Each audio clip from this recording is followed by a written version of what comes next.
YouTube, guys. Right. You can keep talking. Don't worry about it. Oh, yeah.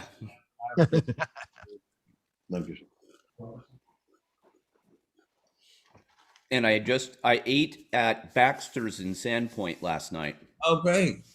Great. I have never been there. I've never even heard of it. Where is it, sir? I've never even heard of it. And I've been to Sandpoint thousands of times. Where is it, sir? So if you go downtown and you take the curve and you bang that left at the end, so you go all the way down and then you go left, and it's on the left-hand side about 2 blocks. Well, God bless you. It must be. I don't know it. I've never heard of it. I hope it was good. And on that note, I want to welcome everybody to the world according to the man on my bottom left, Benjamin Jeremy Stein. We salute you, sir. We all salute you. How come that's a thing? But I'm on your top left, sir. Sorry? I'm on your top left, sir.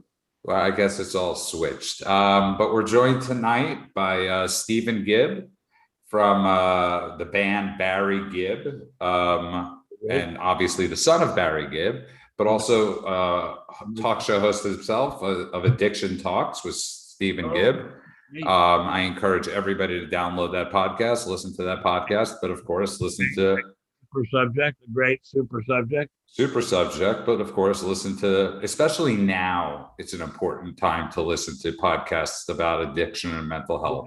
Absolutely. Since many people's mental health have been devastated the last over a year. And of course, we're joined by regular Gary Collins from the simplelifenow.com. Thank you. Who's handsome and debonair as always. Women want to be like him, men want to be with him. But of course, this show would not be complete. Okay. But of course, this show wouldn't be complete without writer, actor, provocateur, saint, sinner, lover, father, grandfather, doctor, husband. Ben, let me get to you that, okay? But of course, doctor now, Benjamin Jeremy Stein. We salute you, America's teacher. How are you, sir? God bless you, sir. How are you? I'm fine. I'm at my house in the desert, and it's very nice here tonight. And by the way, I want to thank Gary for bringing Stephen on board tonight. Thank you, Gary. You're a good friend and a good friend of the show. He's an okay guy. You'll learn. So I want to tell you something very interesting. It's not very, it's interesting for scary reasons, but one of the, obviously we've been discussing this on the show, the rise of anti-Semitism, the rise of anti-Americanism going on in this country. And Ben and I live in a state where you could have the greatest arsenal in the world, but you can't the arsenal in the world, but you can't take that arsenal and defend yourself outside of your house. I did not know that. Well, I just say it. I think you're totally right. You can't get a conceal permit. So right. Yesterday morning, I hate that this is happening, Stephen, Gary, and Ben, that my mother is calling me and telling me that there's going to be a march in their neighborhood by people supporting Hamas and all that jazz. And we were talking about self-defense, and I was looking online on a lark. I said, maybe you could order some pepper spray. And she said, I don't think you could order pepper spray. So I go to Amazon, and sure enough, you could order pepper spray.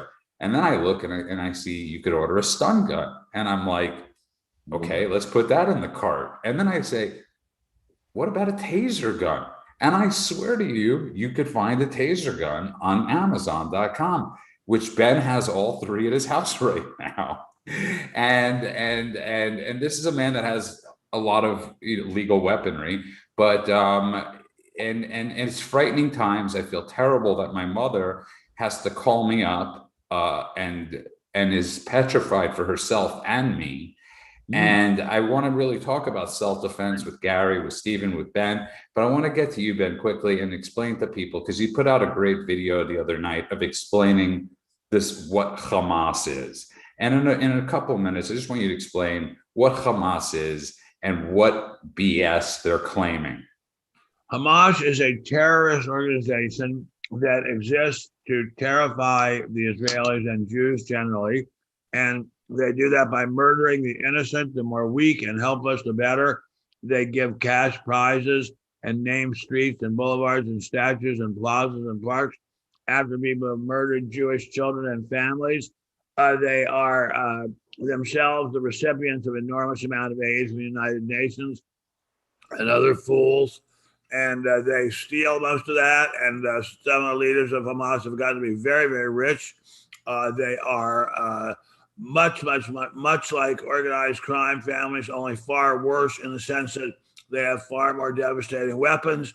They are the tools of the Iranians, who are probably at this point the lowest dogs on the face of the earth, although dogs are my favorite species, so I shouldn't say call them dogs. They are capable and are right now murdering their own people as fast as they can, murdering anyone who possibly could compete with them.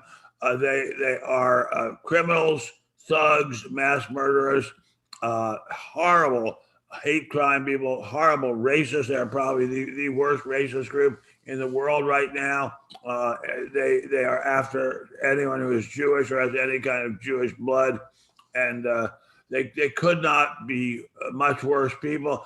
If they had SS uniforms and SS armbands, they would wear them. In fact, some of their friends, the Houthis, I hope that's how it's pronounced, in the southern part of the Arabian Peninsula, do march with SS uniforms and goose step. So these are very, very bad people. It's horrifying, shocking, unbelievable that young people in America are marching, demonstrating in their favor. That's who Hamas is, just the scum of the earth, but very heavily armed by the Iranians, previously by the Russians, but I think the Russians have stopped doing that, and greatly supported by the United Nations, who are really they're just disgrace to humanity. And it's important to note, Stephen, that 64% of the Democrat Party supported Hamas in this last round. That's an outstanding number. May I ask you, my dear friend, is this from Breitbart? Where did you get this number? It's Pew. It's a state of polling. But Stephen, you're coming from Miami Beach, which is a very Jewish neighborhood, and I'm sure the Jews on the ground there are terrified right now. Well, yeah. Admittedly, I don't get out much. You see this cave in here? Safe. The guns are over there, the guitars are over there. That's great. But I mean, most of what I see on social media, and I have a lot of Jewish friends, and I'm fearful of what's going on over there. I'm fearful about what's going on over here. Not fearful as in I fear for my own life, but I'm more concerned about, how kids are being brainwashed these days, how kids are being, given brainwashed is the exact word. Yeah. An incredible amount of false information. And, social media, I think, is doing a fantastic job of just ruining the American psyche. And children, especially, my dear friend and colleague, Steven, one of my closest friends is a very tall, extremely tall woman who has a 10 or 11-year-old daughter, I forget how old she is, who goes to a public school, I think 5th or 6th grade, I'm not sure which, and they are propagandizing them that the Jews are the enemies of peace and freedom and decency, when in fact, the state of Israel is the most free democratic state east of the United States of America. Everyone in Israel, Arabs, anyone has Jews, everybody has constitutional rights, has the right to a free and fair and speedy trial, has the right to counsel. Their religious freedom is guaranteed to anyone of any religion.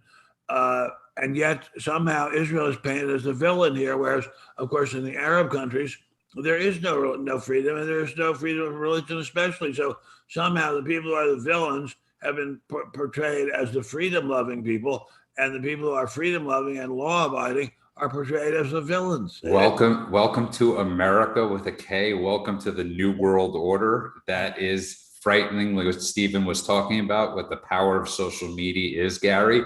And I want to get to Stephen because I actually have a question for him, since he comes from an extreme British band, rock family. And I do have a question, but I'll get to Gary first. Gary. Wait, British or I thought are they British or Australian? Originally British, British. Okay. and Australian. Um, That they started well, they were born in Britain, moved to Australia, came back to Britain, and that's when everything kind of really took off for them. So yeah. oh, okay. Okay. Was it a question for me or I'm for gonna make Gary? sure I can't remember my 70s, music history. Dutch is easy. It's Canada, Canada, Canada. But Yeah, as Ben just said, took off in a big way. Very, very big way. But Gary, go ahead. What was the question? I'm sorry. I'm thinking of staying alive right now. I want to get your thoughts, Gary, because you talk about being off the grid or survivalist, how important it is to teach people self-defense. And I think it's extremely important that people that they learn how to defend themselves, because there aren't enough police. The mafia has been decimated, I hate to say, in major metropolitan areas, and people are alone. Well, and if there are two equalizers in life, and I talk about this a lot, it's, to equal the playing field of anything, right? Any caste system or whatever system is education and being able to protect yourself.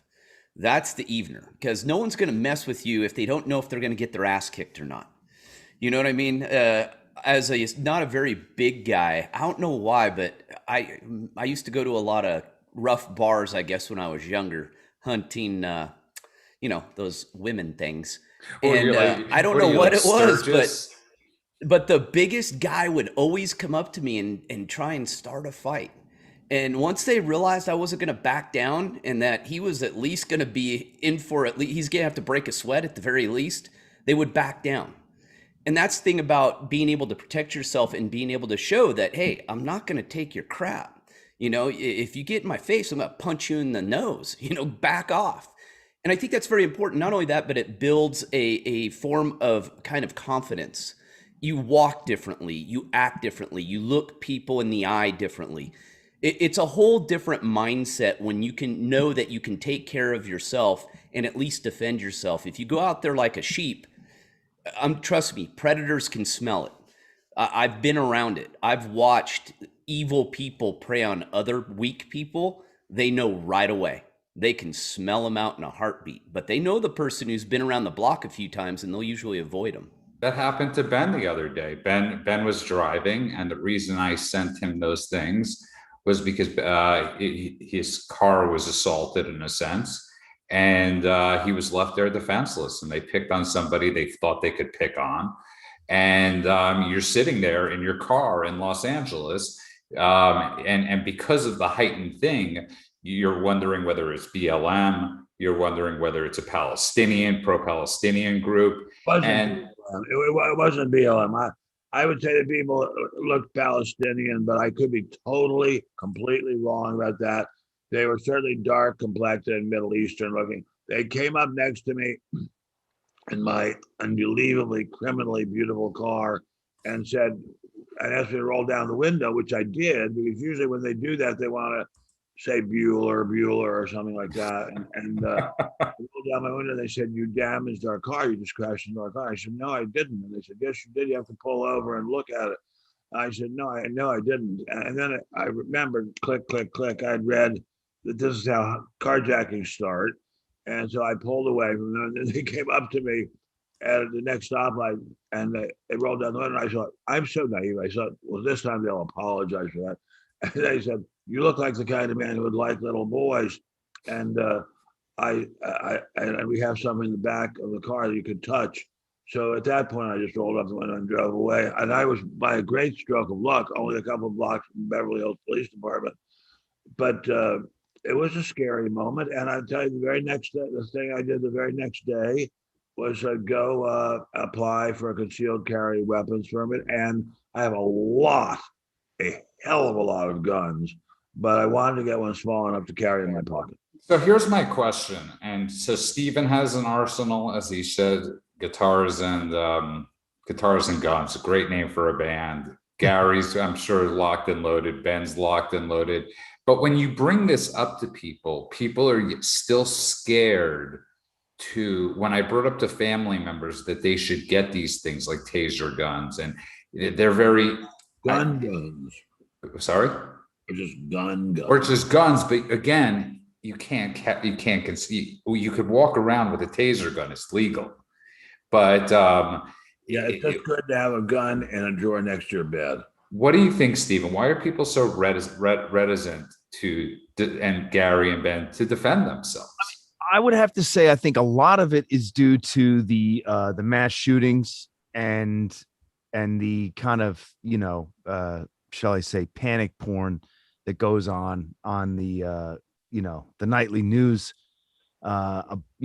particularly, Good point. I get what you're saying. I just think that that firearms and the responsible use of them has been forgotten. That out of all of the firearms in circulation legally, I'm sure it's a pretty high number at this point. I don't know the exact number, but most people that own firearms know how to safely handle their firearms. Well, in California, you have to take a test to buy a firearm, and it's not a particularly complicated test. It's not like a physics SAT, whatever. And you get bullets, as far as I know from the friends I've talked to in the state of California. Finding ammunition is pretty difficult. Well, it is right now, Stephen. It's difficult in the sense that if you go into a gun store, they'll tell you we're back ordered. You have to come back in a week. It's no more difficult than that. But he actually raised I'm very impressed, because the answer you said was the number one answer that everybody, Gary Collins, said to me when I said this, that they don't want to end up in jail. And I said, better in jail than dead. Well, they're doing a good job of, making it sound like you're an evil person if you carry a firearm and you're going to go out and, all you do is stomp baby heads and shoot puppies and old ladies. But for me, I've been mountain biking. This is in California for most of it, but all over the country, but mainly in California is where I noticed it. I always have a knife with me, always. And it's always visible. Usually it's on my Camelback. I have one there, and I'll even have one in my pocket. And they may not know it or not, but I usually have a gun on me too. The looks I have gotten over the last 10 years, especially the last 5 years, having just a folding knife, 3.5-inch knife on my Camelback front strap, you would think that I am out literally pulling heads off children. Some of the looks I've gotten from people it's ridiculous. It's a friggin' knife. I started carrying a knife when I was 6. I got a Barlow knife when I was 6 years old from my dad. And I think my grandpa gave me one when I was 7. It's like, and we carried them to school. For God's sakes, all the kids had pocket knives when I was in grammar school. Even I, who went to school in a pretty prosperous area, but not wildly prosperous, the kids carried knives. And I will tell you, since Gary, you and I were just talking about wonderful, wonderful North Idaho. In North Idaho, you can carry a gun with you on your person, or you can leave it on the seat of your car. And people are so respectful and so law-abiding that at some restaurants, I have seen people pull into the restaurant and just leave their gun on the seat of their truck and don't even lock the truck. And that's unimaginable in New York or Los Angeles, but because everyone knows that people are not going to put up with being screwed around with in North Idaho, you can do it. And on that note, if you just tuned in, you are listening to The World According to that man, Benjamin Jeremy Stein. I want to remind everybody to download our podcast. It's been exceptional, and thank you for the great 5-star rating. Don't forget to give that 5-star rating. Of course, you could find Ben on Parler at Ben Stein.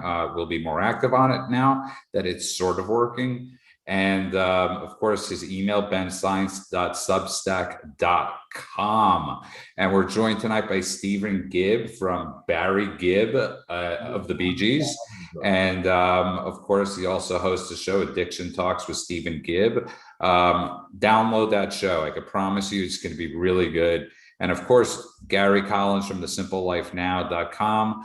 one of my favorite shows, if not my second favorite show to this show. And of course, Benjamin Jeremy Stein. But I want to ask Ben, if it's okay, I want to ask Stephen a question, because I think it's really important, because you come from that rock scene of Britain, where your father and uncles were. And there is a huge movement of anti-Semitism in that rock scene.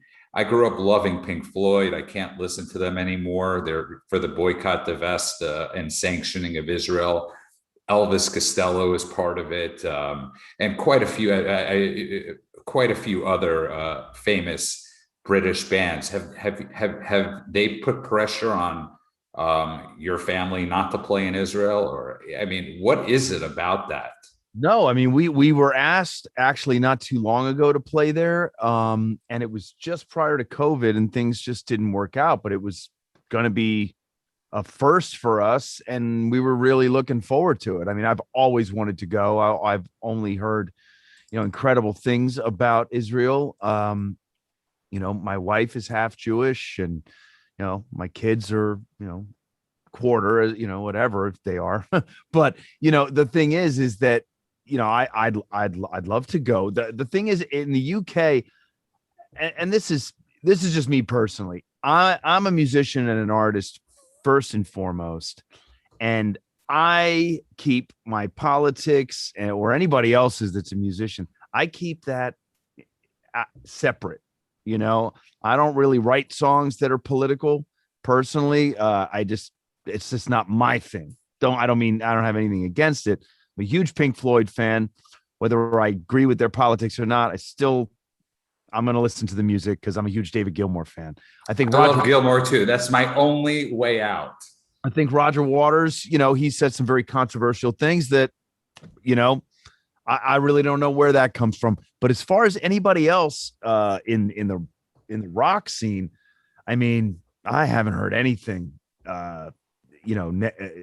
anti-Semitic person. Well, anti-Zionism, right? Ben Stein, all the encouragement from those bands not to put, from Roger Waters to, I want to say Brian Eno, but I could be mistaken, and definitely Elvis Costello. Waters outspoken, but I don't think people pay that much attention to him. In all honesty, I really don't. I think that especially bands prior to lockdown. Listen, if you go to Israel, as I understand, the money's very good. And any band that I know is going to go because A, they've heard great things about it, and B, as I understand, the money is very good there. So England has always had an awful lot of anti-Semites. It's always been sort of fashion among upper class, especially aristocratic English people, to be anti-Semitic. Even in almost any book you read about the English upper class, anti-Semitic commentary and comments are standard. This is true even of Agatha Christie and her mystery stories, but it goes to everything else. And the English aristocracy is sort of known to sneer at Jews. And in England, I'm sorry to say, because England is a great, great, great country, and my wife and I pray for England every night, for Great Britain, the United Kingdom, as we call it. They stood up to the Nazis. They're incredibly heroic, wonderful people, incredibly brave people. SAS, probably the best infantry in the world. They're an amazing people, but unfortunately, there is a very strong current of anti-Semitism in the United Kingdom. That's been true forever. I don't think it's unusual. There's a very strong current of anti-Semitism in France as well, and it's just not an unusual thing. It's my wife, a genuine saint, a living, breathing saint, as smart a person as there is on this planet. Not at all Jewish, Scottish, German, French, and English. Says she thinks it's in the DNA of people. And by the way, just so you know, there are people like Lords, Stephen, who's very big, who's chosen not to, who caved in to the pressure from those groups like the BDS and Roger Waters, and that have caved, especially the younger generation. But the older generation, like Stevie Van Zandt, said, "Go fuck yourself." And Bon Jovi obviously played there. But Gary, I go to you because we discussed this with how music has become so politicized that one of our favorite bands has been, they mistook prog rock for progressive rock and for being progressives in the band Rush. And I love Gary's anger towards the left, that they feel that he feels like Rush has been taken over by the left because they think progressive means prog means progressive. Yeah, the progressives in their genre, great. and it's like, no, it's not collectivism rock. It's prog rock. It's different, and the fact that they basically forced Rush though to change their stance on far as their support of Ayn Rand a long time ago, and like I said, I'm a big Rush fan. I read all the lyrics. Trust me, Neil Peart was still a big Ayn Rand fan till the very end. It's all in the lyrics. Anyone who pays attention, you'll see it there. And I think they had to even tone it down because they were not a political band. They aren't, and I think they were catching so much heat just because of the Ayn Rand influence. And I love the progressives because most of them have never read one word by Ayn Rand ever. They have no clue what it's even about. Ben, I want to get back to you, by the way. Are you going to be less hesitant now to open your window to people? Are you going to be less hesitant to? I mean, more hesitant. I'm not opening my window to anyone. And by the way, I usually have a caregiver who's with me because I hurt my knee quite badly a couple of years ago in a fall in LAX, and I usually have a caregiver to help me because my walking is a bit slow. But that particular moment, the caregiver was helping my wife, who has hurt her foot quite badly, and her caregiver doesn't drive, although she's a wonderful, wonderful woman, but she doesn't drive. So my caregiver was driving my wife and her caregiver, so I was by myself, which I rarely am in my car. And but no, I'm not going to roll down my window to anyone, and no, I'm not going to. And I think a part of it had to do with the fact, and I hesitate to say this because it sounds like I'm bragging, but I'm not. I'm rapidly going broke, but I have an incredibly wonderful car. No one on earth deserves as wonderful a car as I have. And I think that might have had something to do with it too. Yeah. But it is a little scary now that, because Stephen, like when Ben walks around on the street, no matter what party people are from, and I often share this story where we were in West Hollywood and we were on top of the roof of the Pavilion's parking lot. And this is years ago. A couple transgender people had walked up to him, and I mean real transgender people. They like full on done the change, run up to Ben and go, "Could we please have your autograph? Or could we please take a picture with you on top of the roof?" And Ben's like, "Of course." And Ben, no matter what his party, Ben is loved by the masses because of all the different work you've done. But it's sort of sad that that's where we are now, that somebody like Ben Stein, who is so giving as far as like, and Stephen and I were sharing that, I was sharing with him about that Billy Gibbons story of you on the plane. And Billy Gibbons is another person that's extremely giving of his time and his autographs and is always very nice. But where people now are going to be more hesitant to do this type of stuff out of fear.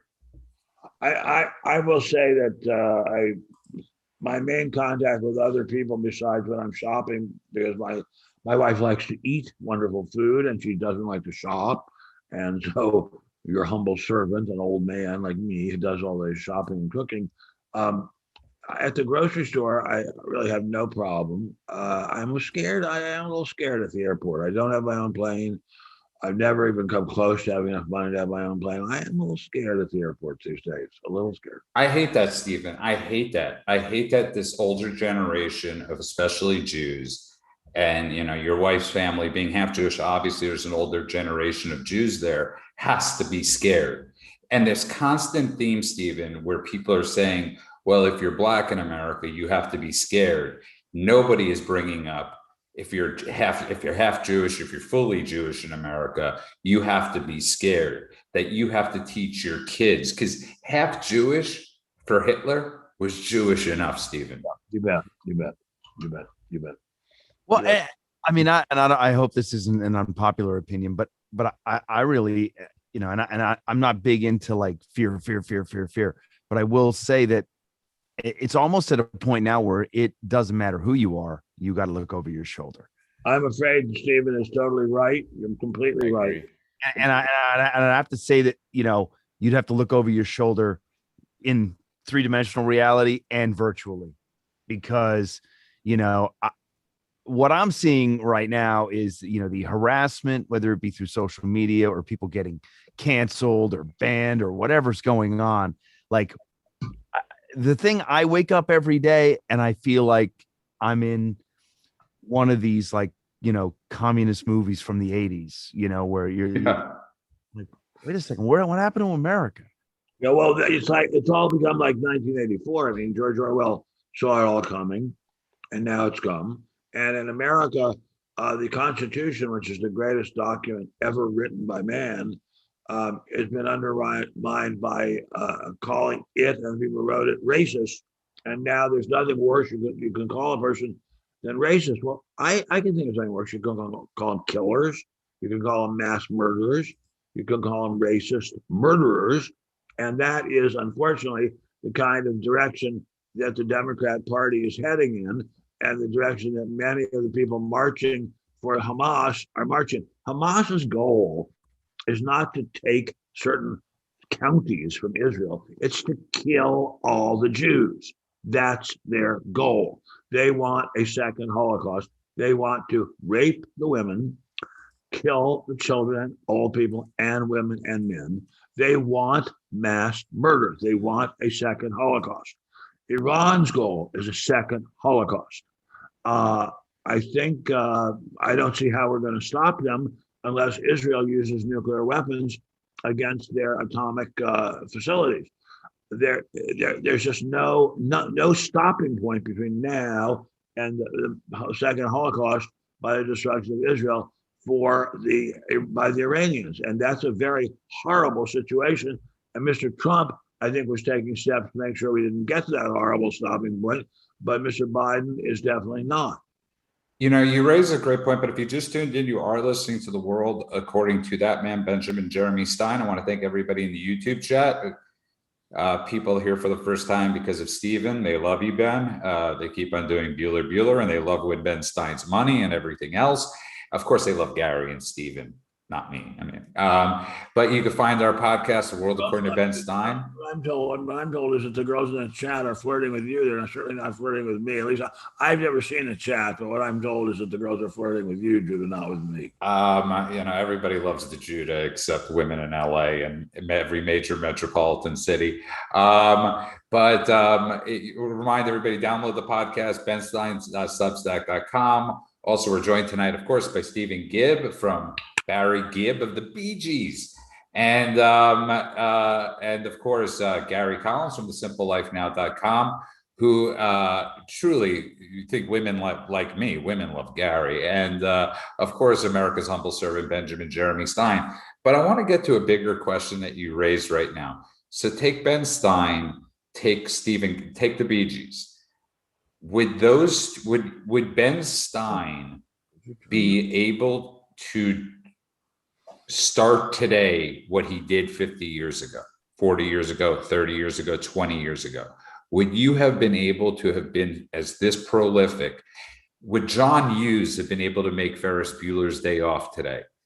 Would Ben Stein have been able to write the columns he's written over the years today, the GQ stuff and all that stuff? Would you have been able to do that given your politics?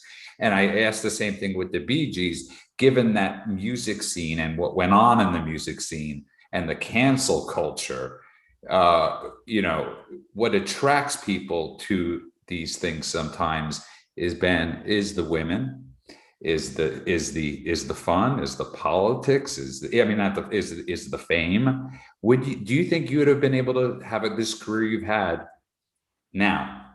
Yes, but bear in mind, my career started in a big way with Richard Nixon, and he was despite the vile lies of the left, the vilest of scummy, nauseating lies, Nixon was not in any sense an anti-Semite and was the best friend the Jewish people have ever had since the founding of Judaism 6,000 years ago. Second, I went to the Wall Street Journal right after I worked for Nixon, and the Wall Street Journal editorial page is a very philo-Semitic entity. After that, I came to Hollywood, and I have to say, probably that would have been more difficult. But as an actor, I worked with people who were quite philo-Semitic, and John Hughes was not afraid of anybody on the earth. So I think I would have been able to work for him. I don't think I would have been able to do some of the commercials I've done just because black people get all the commercials nowadays. But I think I No, could. Ben, the bigger question though is, would John Hughes have been able to make his movies? Because he's been called misogynistic. He's been called by people in his own cast, Molly Ringwald, for God's sake, who owes her life to John Hughes, he would have been canceled for some of the movies and I think it would have been more difficult for Hughes in today's day and age. You may well be right, but I mean, John Hughes was a genius at writing and producing and directing movies on a scale that has not been equaled. Just brilliant comedy, and I think he would be able to get through with it. I mean, after all, look, you've got this asshole Borat who makes all kinds of horrifyingly racist comments, and he's quite successful. Because he's on the left. Stephen, what are your thoughts on that? Do you think the Bee Gees do you think those bands, those great bands from the 70s who sort of lived, I don't know about the Bee Gees as much, but like sort of lived that Sodom and Gomorrah type of life? Oh, well, I wouldn't put the Bee Gees in that category. Right. No, I know. But I'll say this. I think good or great is great. And great always makes it. I don't care what day it is. I really believe that. However, I think having a long career is very difficult now. I think that if you are an artist and let's say you're a 20-year-old artist and you come out right now, the chances of you even being remembered in 5 years are really slim. I mean, almost there's no chance. Yeah. And the business is just not interested in longevity in any form whatsoever, because the longer you're around, the more you cost. Okay. That's just simple mathematics. The other thing is that bands, I mean, you're talking about the Sodom and Gomorrah lifestyle. Look, the bottom line is bands don't the best part. Rock bands get half of the love that they used to get because of that. Listen, here's the thing. Rappers, young pop artists, and country artists, single solo artists, they're easier to control and they're easier to market and they're easier to throw away than a band is. And a band is harder to control. It's 5 insane people, generally speaking, anywhere from 3 to 5, usually absolute lunatics, and the best kind in some cases. But I think that bands now are just going to be everything is whatever it is for the times. You know what I mean? Bands like the Who and Zeppelin and whatever. Yes, there was a lot of, there was at the end of the 60s, there was the Summer of Love, and, everybody was taking acid and, everybody was having sex, and that was great. And Ben was probably one of them. I think but that was the thing. Is what people forget is that it was appropriate at the time. That's what was happening. That was the growth that people were going through. They were discovering themselves, and that, for good, bad, right, or wrong, in the 70s, it got a little bit crazier in other ways. In the 80s got even more excessive in other ways, but kind of cocaine became a thing more so than it kind of ever was. And, drugs and music shape culture usually, or it did, until technology became what drives everything. And now the rock stars are the tech people. Yeah. Yeah, and Ben, he raises a great point. One of my favorite stories of yours is when you went to that show and you accidentally smoked something that was laced. That was terrible. That was terrible. That was terrible. My wifey and I did together. It was late. We thought it was a reefer, and it was PCP. And boy, we really got sick. Especially my wife had to go to the hospital. I was feeling terrible, but my wife had to go to the hospital. PCP is really dangerous stuff. Really, really dangerous. But Ben, Yeah. don't you sort of like, you came out to Hollywood because of your love of, you like, your love of attraction to the other sex. And that was something, and it's almost being forced into us, Ben. Cars, Sorry? cars too. Cars too. Cars and women. And it's almost like you're not allowed, they're trying to suppress. And I think part of that's with great, with great music, with great movies, sometimes comes success. It's just a fact of life. It's the lifestyle that, and I think we're losing a lot of creativity with what Stephen is talking about with this cancel culture, because who in God's name wants to put themselves out there out of fear, Ben? Who's going to be their true, authentic self? Well, I that's a very good point. It's a very, very good point. I think my true authentic self is so old now that I don't think anyone's in any danger from me, although we'll see. But my true authentic self, certainly when I was young, was a maniac authentic self, thoroughgoing maniac authentic self. And yeah, I would be terrified to do the things I did when I was younger. And by the way, Stephen, there's an amazing book. One of the best books you'll ever read, Stephen, is a book that Ben wrote that they made into a movie called The Boost with James Woods and Sean Young. Was a book he wrote called Lose. About Quaalude addiction, Quaalude and money addiction, and it is all true. Although the names have been changed to protect they weren't innocent. That'll be my next book. Awesome. And Gary, what are your thoughts on that? Sean Young was hot. I wrote that. Young was unbelievably gorgeous. You remember her in Blade Runner? She's unbelievable. Yep. Absolutely unbelievable. Great actress. Oh, I remember, trust me. Phoebe Cates, Sean Young. I remember them all. I may have explored myself and found myself many times during that time. But yeah, I think, like I said before, we've talked about this, about getting rid of creativity and critical thinking, right? So they want to, if you don't have a culture like music, growing up, music was incredibly important to all of us. Think of kids today, what they have to listen to and the garbage that comes out. There's no creativity in any of it. There's no one taking any chances. There's no bands going out and touring and grinding themselves into the ground to get a following. They're all trying to do YouTube videos and or like the Dixie Chicks changing their name to the Chicks. You gotta be kidding me. It's ridiculous. It's so interesting you say that. My son, my wife and I love beyond words. Wonderful, wonderful kid. He does something called technopop. And if Kim Jong-un could play that to the rest of the world, he would subjugate the world in a matter of minutes. That is the kind of garbage that's coming out of the music world today. My son's a wonderful, wonderful kid, and I believe someday will come away from this techno-pop. But today, you're right. When I think of the techno-pop and compare it with the songs from the Brothers Gibb, it's not even the same species. And Ben, though, you raise a great point, though. Sorry, go ahead, Stephen. I was just going to say, you know what it is, though, is that the drugs have gotten harder and harder and more intense. And what happens is, I think with the techno music and stuff like that, it's really you're only able to enjoy it absolutely out of your mind. And so the thing is that, the drugs now are way more powerful than even the drugs I was doing and the drugs you were doing, Ben.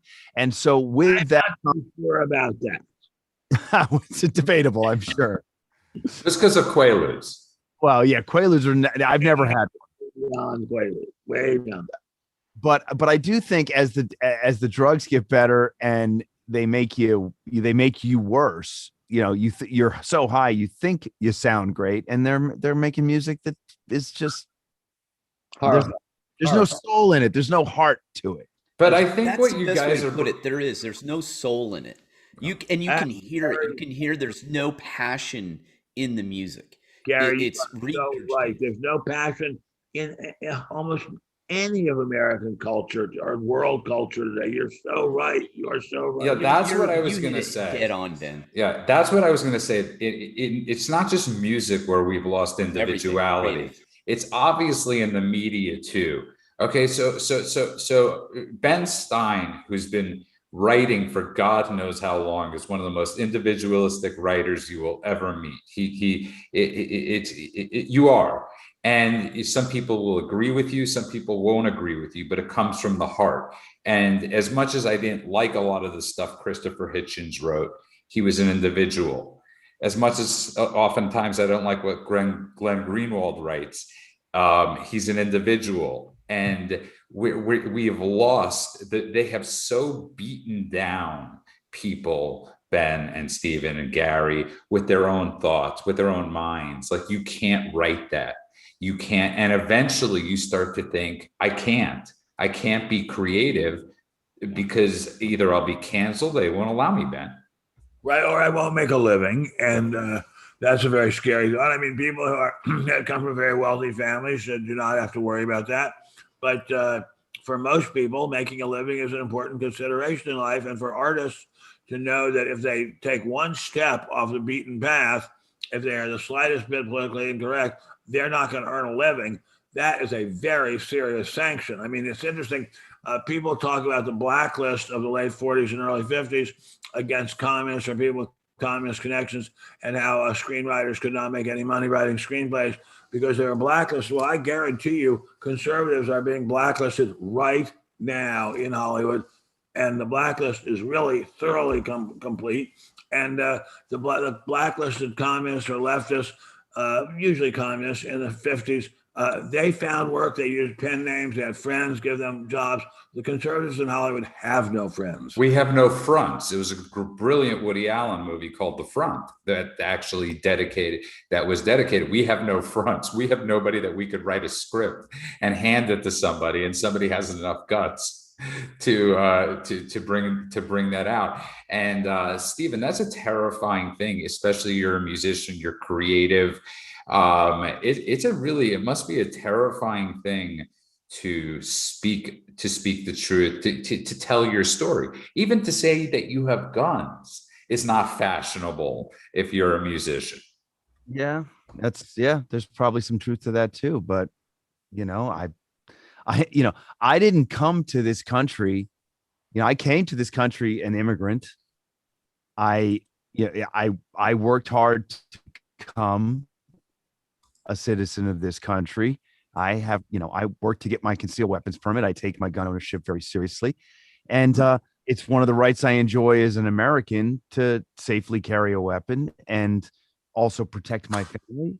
I'm sorry, that is an absolute. I'm not going to be caught not being able to protect my family. Well, there's a reason, and colleagues, there's a reason that there is a Second Amendment. The Second Amendment wasn't just stuck in there to use up ink and paper. The Second Amendment was put in there because it is very important for people to be able to protect themselves. And in the case of the writers of the Constitution, they felt it was very important for the ordinary citizen and communities to be able to protect themselves from the government. And in this case, I don't think we could protect ourselves from the government because the government has the overwhelming preponderance of force and violence. But we can protect ourselves from brutalitarian thugs marching down the street. I've said this before, as you all know, but I don't think Stephen has heard this. We live in what I think is a very nice part of Beverly Hills. And last summer, when I was last summer when I was speaking somewhere, my wife called me to tell me that there were mobs marching around our house shouting, "Eat the rich." And somebody tried to break in the back door. And my wife and her nurse locked themselves in their bedroom bathroom, and took out a gun and were hiding there. That's horrifying. But they had a gun. Wow.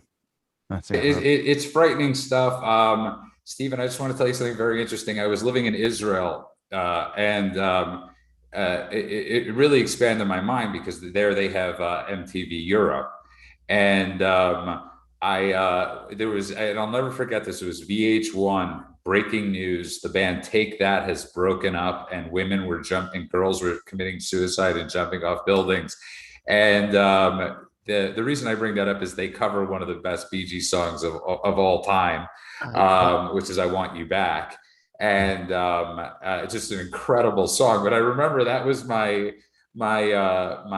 Bee Gee knowledge in those days. But that Take That is fascinating. I know that I'm one of that most people who have no idea that Robbie Williams is one of the biggest, has sold over 160 million albums worldwide, and could walk down the street of America and nobody would know who he was. And yes, I am proud of my. Europe is awful. I was overseas and had to watch MTV Europe, and I'd rather just drive a spike in my eye. And on that note, if you just tuned in, you are listening to The World According to Ben Stein. I am very proud that I know who Take That is. But we're joined tonight by Stephen Gibb from the Barry Gibb band, obviously of the Bee Gees, and of course Gary Collins from thesimplelifenow.com, and Ben Stein, and of course Ben Stein. And I think it's really important, Stephen, that people realize like who Ben is and like what influence your family's group did. I think it's really important, and especially in today's day and age, that we realize that there was. Ben Stein thinks sometimes we're allowed special anymore. I don't think we're allowed special moments, and we're not allowed to be remember the past, and we're not allowed to think of how special people like you were and special bands were, Ben. Well, I'm compared to the Bee Gees. I'm nothing. I'm just a grain of sand on the beach compared to the Bee Gees. I'm nothing. Absolutely nothing. But I will tell you something which terrified me the other day. I was listening. I had a friend visiting me, and I was playing the disc of a wonderful movie called Performance, which I think probably Stephen knows and Judah knows and Gary may know. But Mick Jagger sings a large part, not all, but a large part of the songs in it. And this friend said to me, "Why are you listening to this music? It sounds like music from a horror movie." And I said, "My God, that's Mick Jagger." And she said, "What?" And I said, "Yeah." And she said, "Who's that?" That's what we've come to. It has come to some crazy things. I want to just backtrack a little bit on something Ben said. Yeah, of course. Before is, when you were talking about the blacklist stuff, in the communist era, and the thing that's happening now is also with the vaccines. And I don't want to, I'm a little hesitant to go down this road, but on this show, you could go down any road. I just want to say that, I think that as an American, if you don't want to get the vaccine, don't get the vaccine. If you want to get the vaccine, get the vaccine. You shouldn't be blacklisted for being not necessarily anti-vax, just kind of hesitant about vaccines at this point, because I don't think, me personally, and maybe I don't know enough, but I don't think there's enough information available yet to convince me to get a vaccine if I already had COVID and I'm fine. Now, that doesn't mean that's the same for everybody. If you have a pre-existing condition or whatever, I just lost a family member who just got the vaccine. 2 days later, they were gone. So, I don't know what to do about this, but I can see that there's this dividing line now where if you don't get a vaccine, you might as well say, okay, well, you can't work either. You just brought up something really spectacular, because Ben and I both got viciously ill and suffered serious consequences from the second shot. But you also brought up a word that Ben loves to, it's one of Ben's favorite things to say that we wish more people would say is, I don't know. Yeah. And First we're of all, in, I don't know. Yeah. Help me understand. You know, I'm a student. I'm not walking around as a master. I want to know if I don't know. But Right. I also, you know, listen, I am fine with taking a vaccine as long as the pharmaceutical companies that make these vaccines, if they kill me, my family's going to be okay. That's all I want. I'd like to add to it, Stephen. I want to see the executives of a pharmaceutical company take the vaccine too. And Ben, he raises, and Gary, there's brilliant points, Stephen, you just brought up, is that we've been so beaten down, Ben, that people can't say, I don't know. That if somehow you say, I don't know, I'm scared, you're an anti-vaxxer. Like that's how much they've what a job the media and social media has done to people in our country, Ben. I think the media has more blood on their hands than anybody. Absolutely. The media, absolutely, Stephen. The media in America and in the Western world today is I've said this before, I'll say it again, is the equivalent of Hitler's Sturmabteilung. They are the bully boys, the thugs who go around and beat up anyone who opposes the regime. They are they are America's SA, and I'm sure they have the same thing in the United Kingdom and in France and in Germany and in Italy and in Spain. They are the people who beat up and beat the life out of and the spirit out of anyone who questions the regime. And they have a lot of blood on their hands in every possible way. And on that note, I want to get to a little game that I decided to play tonight. It's called Seconds and Inches. It's a term we like to use in the A&A world, or in the 12-step world, not AA, 12 steps. I was thinking about a time where Ben Stein almost got on a plane. The time that Ben was about to get on a plane that, thank God, he didn't get on, and it crashed. And it was taken over by a disgruntled employee, and from San Francisco, from LA to San Francisco. I was going up there to talk to a very, very close friend from law school about representing me in the case where Joan Rivers was suing me for libel over something, a humor column I had written about her in GQ. And we ran into very heavy traffic going to LAX, and I missed my flight, and that flight crashed, killing everyone on board. So it's an insane story, and I want a story from each of you of a second and inches that changed your life, that changed the trajectory of Stephen Gibbs' life. You want to hear from me first? Yeah. There's a lot of them. I've been very lucky. I've had probably 9 lives, but I think I'm on the 9th. I had an overdose. Scary. Very scary. That's terrifying. I think we might have lost Stephen for a second, or he's right there. There. I think he's there. Maybe he's not there. I think Stephen froze up Gary for a second. But Gary, what was an inciting? We'll get when we get Stephen back. What was an inciting incident in your life, Gary, that changed the trajectory of how you think and how you believe? Wow. I like putting everybody on the spot. Yeah, you give me some time to think about that one. I don't know. I think for me, life's been a culmination of things like that. I can't think of one particular thing that changed the trajectory of my life that drastically. It was a lot of little increments.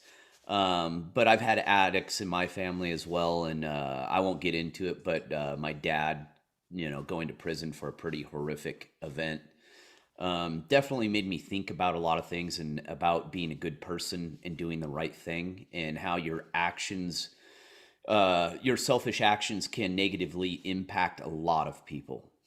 And that's what I would take from that instance with my dad.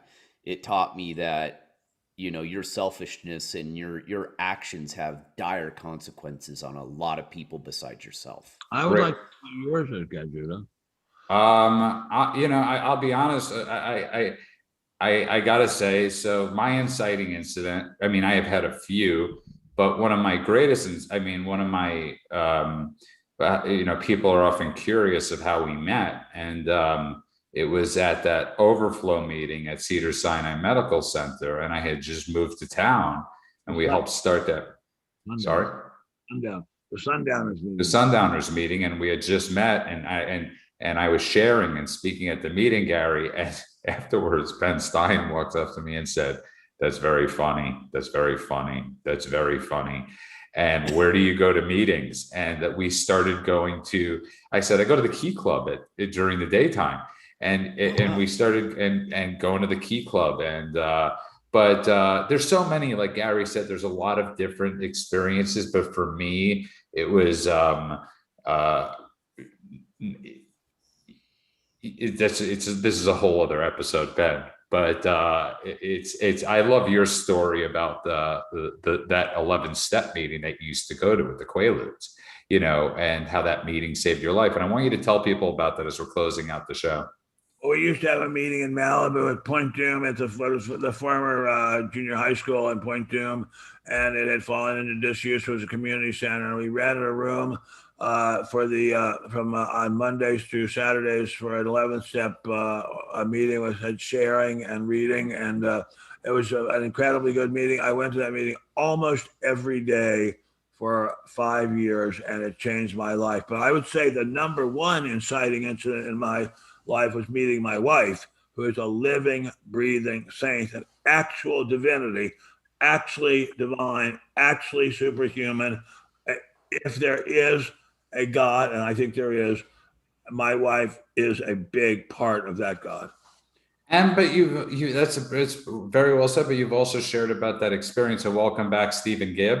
But you've also shared about that experience where you were so lonely and isolated, and you wanted to like push your face against that person that helped you get to that 11-step meeting, the person that he lied to you. Yeah, well, it was a friend of mine from a very, very famous Hollywood screenwriting family. And I was telling him that I wanted to find some cute girls. That was a time in my life when finding cute girls was at a premium in my life. Now I have more of them than I know what to do with. But I asked him about if there are a lot of cute girls today. I mean, he said, "Oh yeah, that's the main reason to go." Well, that was not true. There were a lot of cute girls, but that was not the main reason to go. And welcome back, Stephen Gibb. I'll give you a second because all you said was overdose, and it cut out. Oh, really? Yeah. Okay. All right. Well, yeah. So I had. I'm sorry, guys. I had my Wi-Fi went out. Anyway, I had an overdose, and I came into contact with some kind of universal consciousness. I saw the white light and the whole thing, and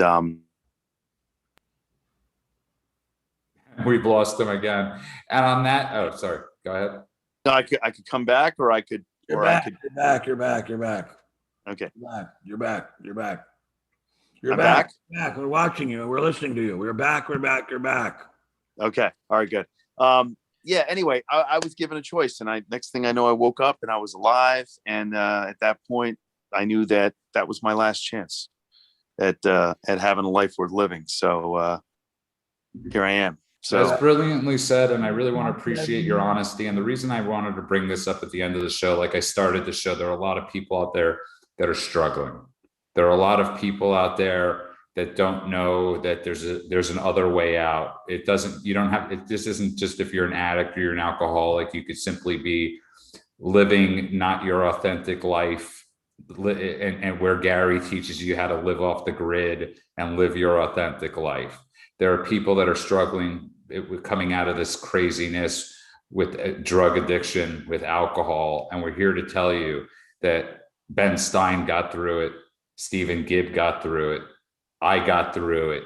Gary Collins has gotten through a lot of other crazy stuff in life, and he's gotten through it. And you're not alone. And no matter how much you might feel like you're alone, I wanted to bring this up because I just know there's a lot of people that are still struggling and scared shitless out there. And they're scared to death to say, I'm scared and I don't know how to get out of this. And every morning I'm blessed almost to be able to talk to Ben on the phone about how scared we were the night before and how scared we are in that morning. And and I beg of you, I beg of everybody, you're not alone. Keep on keeping on. And if you have any issues, you could always just say it in the chat. If you don't feel comfortable, you could say it privately to us. We're there for you. So remember, benstein.substack.com. Download the podcast. Stephen, are you going on the road? Tell people where they could find you. I'm not going on the road yet. I would love to. It just, things haven't really kicked in enough yet. But if you want to find me, I'm on Instagram. You can go to stephengibmusic.com. And really just to jump on what you just said, listen, if you're struggling right now, I don't care who you are, ask for help. Even if you got to email me or email whoever, just ask for help. That's the biggest, most important thing, because it's an inside job, but it's not a solo mission. Oh, that's great. Ben, we got to use that. That's great. Another great name for a band. Very good. Very good. And Gary Collins, where can people find you? thesimpelelifenow.com, and make sure to listen to my podcast, The Simple Life with Gary Collins. It's really worth it. Listen to both of their podcasts. It's really worth it. And of course, you can find Ben at spectator.org. Donate to spectator.org. It's really important. They're one of the oldest and most loyal conservative news sites out there. So please go there. And of course, you can find Ben on Parler at Ben Stein and Rumble. You can find Ben on Rumble. He's Rumble on, sing that song. And on that note, Ben, take us out. I've done this before, but I think the time is right to do it again. We are not afraid. We are not afraid. We are not afraid today. Oh, deep in my heart, I do believe we are not afraid today. God bless you all. Thank you so much, Stephen Gibbs. Thank you so much, Gary Collins. Thank you, America's teacher, Benjamin Jeremy Stein. Don't do it up too much and intensify the class struggle. God bless, Godspeed. We will see everybody Tuesday night. Thank you guys again. Thank you all so much. Thank you, Steve. We'd like to see you a lot, really a lot. Pleasure. God bless you. God bless.